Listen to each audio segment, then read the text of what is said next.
Praise the Lord. Let's have us say briefly. We are coming on gradually. Amen. Sounds of Jubilee. Day 1. If you have a Bible with you, please open to 1 Kings chapter 18. We are still on 1 Kings chapter 18. Verse 41.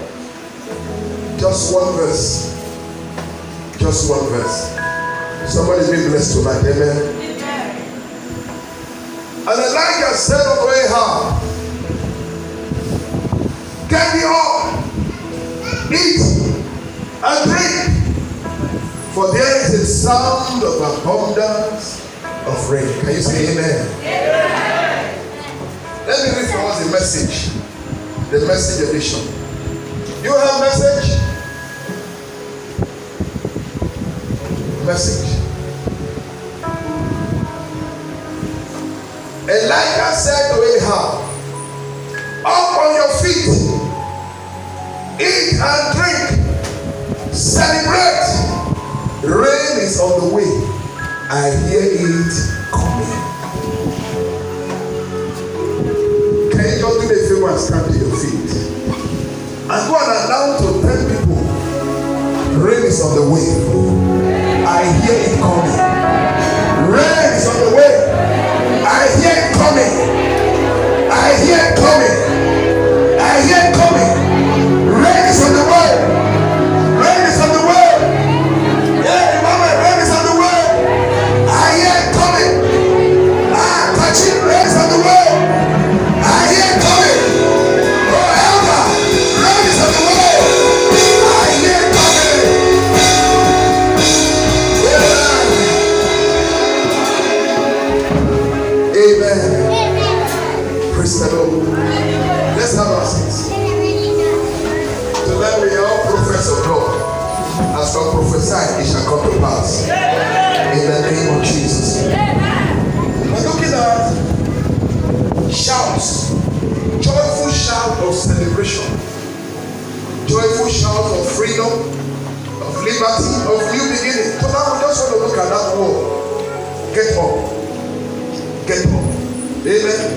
He says what? Get up. What does it mean?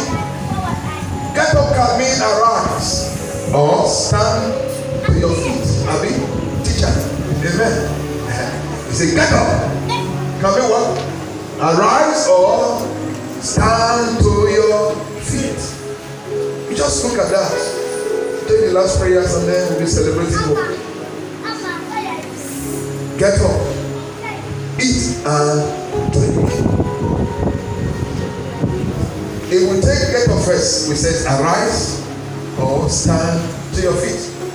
If you look at eat and drink, the message edition has already explained that to us. He said that he wants celebration. Is somebody ready for celebration? Amen. This celebration is coming. Praise the Lord. Say celebration time has come. That is it. Eat and drink. We'll leave that one till Sunday by the grace of God. Celebration time has come.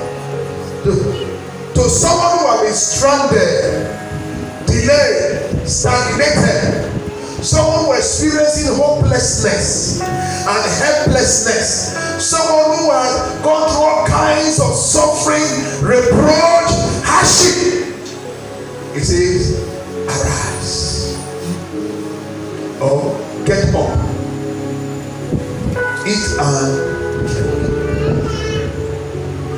In other words, it is time to get up. Until you arise, you will never arrive. Not it. Until you arise, you will never arrive. Until you get up, you will never get to your destination. Hello, somebody. Until you get up, you will never reach your goals. Until you get up, you never go up in life. Until you get up, you will never go up. You may go up. Some disappointment, you come down, but you never stop going up. One day you go up and you get to your destination. Somebody hearing me? Amen. Until you get up, you will never go forward. Until you get up. Until you get up. I want to go and I want to travel abroad, for example. And all you have is a passport photograph, not an international passport. Will you get your destination? So until you get up, apply for a passport. That's the beginning of your getting to your destination. Somebody hearing me? So what is the implication of this word arise for us? Number one is Ephesians chapter 5 verse 14. Ephesians 5:14. He said, "O thou that sleepest, wherefore he said, awake, thou that sleepest, and what? Arise from where? From the dead, and Christ shall give thee life." To someone who has been asleep, arise means to what? Awake. Do you know that there are destinies that are asleep? Men that are asleep, women that are asleep, children that are asleep, businesses that are asleep. There are certificates that are asleep. Somebody hear it? The message says, the message, Bible, it says, wake up from your sleep. Climb out of the coffins. Christ will show you the light. Wake up from your sleep. Climb out of the coffins. In other words, the man that is asleep, spiritually speaking, is inside a coffin. My prayer for every one of us here tonight. Every coffin man may have put you. Tonight, we command the coffin to break into pieces in the name of Jesus. You will not die. There are destinies that are asleep. There are destinies. Amen. There are whole families that slept and never woke up. Hello, somebody. A whole family slept, never woke up. As long as the person is asleep, good things will pass you by. Because you are sleeping, you will not know when good things are coming. You cannot partake of the good things. Brethren, we have slept too long. Tell your neighbor it is time to arise. It is time to awake. Amen. When a person is asleep, he can be carried to the wrong destination. When they follow this story, those days of a woman, an elderly mother, mama that was traveling, and she told them before they left Benin, please, when you get already, please wake me up. That's what the mama told them. So the mama went to sleep. And then when they finally woke mama, they were in the redeem camp. And mama said, where is this? They said, they were in the camp. Oh, my children told me that when I get already, mama will put you in he said, you want to set already? He said, no, you must take me back already. You must take me back already. Mama was asleep. And they took her all the way from already to the camp. The driver drove back to already. Mama took her medicine, swallowed it. It's okay, let's go back. Let's go to Lagos. They said, Mama. He said, yes. My children told me that when I get to already, I should take my medicine. So Mama, see, so many of us physically we are awake, or spiritually we are asleep.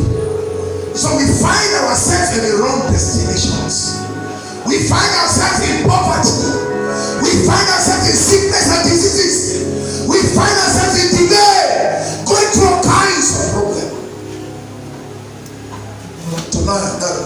preach. Amen. We must arise. Amen. Say better amen. That's one of our pastors in those days shared this story.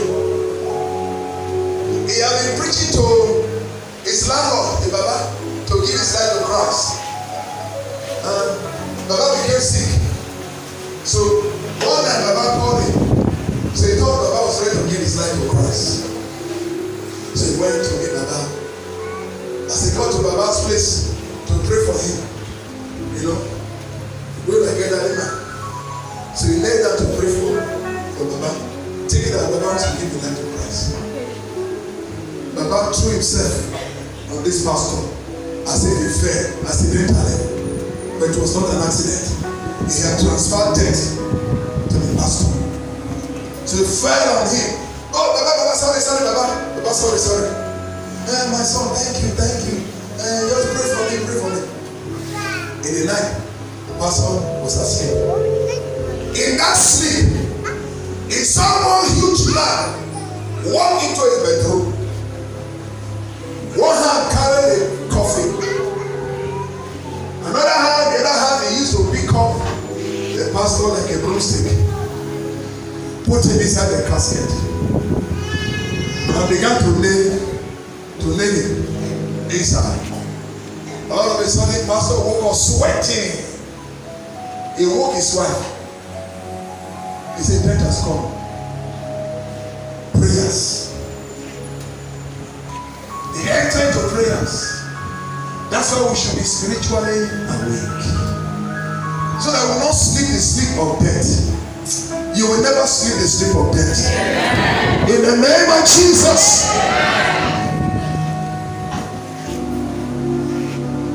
And they began to pray. He said, "You strong man, I summon in the name of Jesus. Come here. You strong man, I command you enter to the casket in the name of Jesus."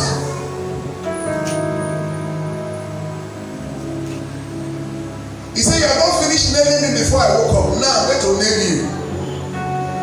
Boom, boom, boom, boom. I nail you in the name of Jesus. By the time they finished praying, there was a shout in the house of Baba Otiku. Anyone that wants to transfer death to you, what shall you say? Battles!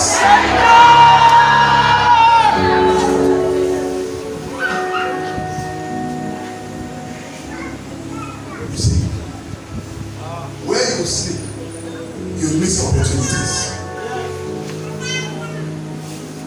You miss opportunities. It says, "Awake, O thou that sleepest, and Christ will give you light." Rest in your feet.